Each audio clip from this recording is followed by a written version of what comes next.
Hello, fourth and seventh period. Chapter 41 is called Alone in the Dark. So Hester just walked off by herself and she's very hurt, injured. So it was kind of understood that she was going to go die. Okay, she was really, really hurt and bleeding. So she walked off playing her instrument, and Kip and Molly were left alone. Molly and Kip picked over Hester's discarded pack, salvaging what food they could. They found dried beef and nuts and berries and even some cheese, even to last them several days on the road. The rest they burned, enough to last them several days. Molly stared into the flames, watching the last of Hester Kettle's life smolder into nothing. Hester Kettle, who only a few hours before had been alive. She closed her eyes, trying to imagine the woman's weathered features. Already her face was slipping from Molly's memory, a shifting landscape of eyes and nose and mouth and hair that refused to fix itself into a living thing. "I never seen a person die before," she said. "Tonight I saw two. Good riddance to the doctor, I say." Kip stabbed the end of his crutch in the fire. "He left us to die out there." Molly wanted to chastise him, to tell him it was wrong to say something like that, but she stopped herself. What right did she have to tell him anything? "I saw it happen," she said. "Saw the door come down on him like a house. He couldn't even scream. One minute he's running, the next he's not." "Just be thankful it wasn't us," Kip said, though he didn't sound thankful. "So what's next? Back to the orphanage?" "Never. We'll go to another town and find work, someplace safe. Maybe a nice cemetery or a coven." She tried to smile, but her heart wasn't in it. "Maybe you could tell stories like Hester," Kip said. "Ah, maybe," she said. There was a time when Molly would have enjoyed the idea of roaming the world, telling tales to strangers, but that was before tonight, before she knew what the world was really like. What could a story possibly do in the face of a thing like the night gardener? Hester had told stories her whole life, and what did it get her? She looked at the oilskin packet that the woman had left them. She couldn't bring herself to unwrap it. Kip prodded the flames. "Fire may burn bright, but it makes the world darker. Can't hardly see a thing out there." He shivered, eyeing the shadows. "I keep thinking I can hear him out in the trees." "The night gardener?" Molly shook her head. "I've been going over what happened on that bridge. He was in the cart right behind us, and when you hit the road, he fell back, like something stopped him. And remember when he was after you in the woods? Maybe he didn't hurt you because he couldn't reach. So instead he gave you that key to lure you back in." Kip shifted his weight. "So you think he's tied to the tree like a leash?" "I think it's deeper than that. I think they're connected. You saw what happened when that branch broke. He howled like his own leg had snapped clean off. He's a slave to that tree, and the only way for him to go on living is to keep it alive." "I hardly call that living." Kip pulled his coat tight. "But that's how the tree works, ain't it? It gives you what you wish for, but not in a way that makes things better. I suppose that's the difference between what you want and what you need." Molly nodded. Maybe that's what Hester really meant when she said it takes your soul. She thought about Master Windsor's money. She thought about Constance's ring and Penny's stories and Alistair's candy. She thought about the letters from her parents. She had been given what she wanted, but what she needed?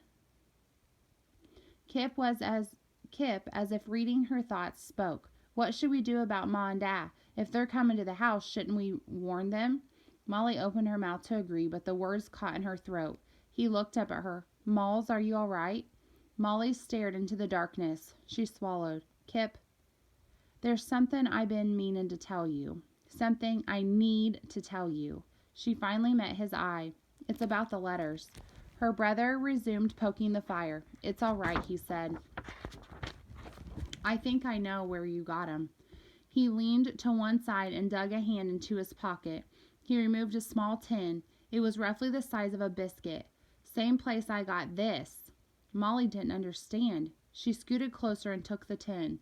It was cold to the touch and smelled like tree sap. A paper label ran across the front. "Dr. Rootley's Wonder Balm. It'll cure what ails you." Below the words was a picture of children dancing and running and singing. She looked at the drawing of one little boy leaping into the air, his crutches thrown above him. "Everything I wish for," Kip said, taking the tin back. Molly felt dread grip her stomach. "How long have you known?" "Since that night in the village. I wanted to tell you before, but I was afraid." Molly looked at his leg, which looked as it always did, thin and turned the wrong way. His crutch rested on the log beside him. "You didn't open it," she said. "No, I wanted to so bad." He swallowed, touching the label. "But then I thought, even if it works, what happens when I run out? I'd go back for more, and more after that. I'd never be enough." "Ah," Molly said, and she knew he was right. She remembered even now the longing to read another letter and another after that. "Tell me something." He was looking at her now. "Why was the tree giving you letters from Ma and Da?" Molly looked down at her skirt and ran her fingers over the muddy, frayed fabric. "Sounds like you already know," she said. "I need to hear you say it." Molly clenched her jaw, recalling the things she had fought so hard to banish from her mind. Somewhere in the darkness she could hear the river flowing between black trees. "Every time I hear the river, it brings me back to the sea." She could hear them now, screaming over the crash of waves. She swallowed. "You didn't remember when we left Ireland? By the time we reached port, you was sick with fever." Kip hung his head. "It's not your fault. Lots of folks were getting sick, and that boat didn't help none. It was shameful the way they packed us in, kept us locked below decks like animals, barely any food or water. I suppose we were animals to them." She clenched her fists, remembering. "The second night it was all four of us huddled in one little bunk. There was a storm. The boat was rocking so violent. Folks were sliding right off their beds. We could hear the rain outside. Wind and thunder shook the whole sea. Black water started coming in through the portholes. The crew was running and shouting on the deck. We called for 'em to let us out of the hold, but nobody listened. The whole time Ma kept you in her arms, singing to you softly, the way she did when we was little." Molly blinked into the flames, hearing her mother's voice. Finally there was a huge crack, like a spine of the earth breaking in two. Water started pouring in from the deck above, filling up around our ankles. Da and some other men broke through the door, and everybody ran to the deck. I helped Ma carry you up. One of the masts had snapped right in half. White sheets was all ripped to rags. The rain was coming sideways, waves big as mountains all around. The crew was gone. They deserted us, left us to die. Kip was holding the crutch. "There wasn't no lifeboats?" "Ah, there was one left, with enough room for maybe 20. People fought like beasts to get in. But Da, he fought harder. He reached the boat just before they was gonna cut it loose. The men said there was only room for 2. Molly looked away from Kip. Her heart was pounding in her ears. It was hard to breathe. It was harder to speak.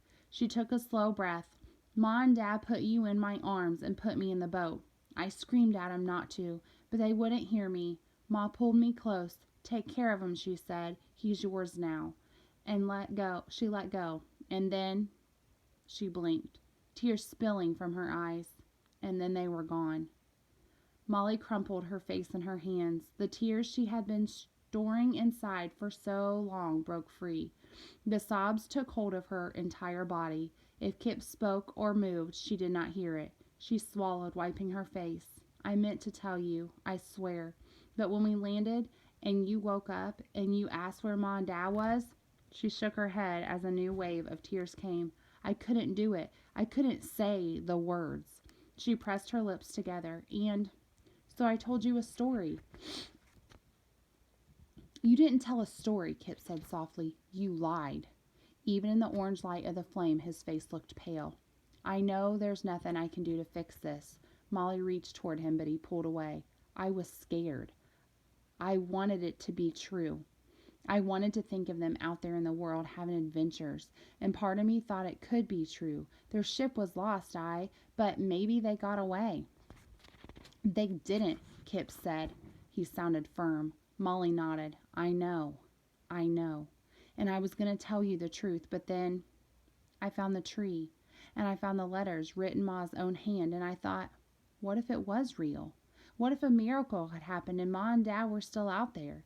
If somehow they survived, it would mean my lie wasn't a lie at all. It would mean we weren't alone. I didn't expect you to forgive me. Not now, maybe not ever. But I need you to understand that I was trying to protect you. I was trying to do right. Kip released a heavy breath. How many folks buried around the tree thought they was doing right? Molly did not answer. She couldn't answer. Her brother glared at her and lowered his head. I want to hate you. I want to kick and scream at you for lying to me. But the lie wasn't really for me. That was your wish. I had something else in my heart. Something I longed for even more than Ma and Dad. He clasped the tin in his hands, and when he looked back at Molly, his eyes were shimmering with tears. So what kind of person does that make me? All right, I'm going to stop there. I'll be back tomorrow. Have a good day.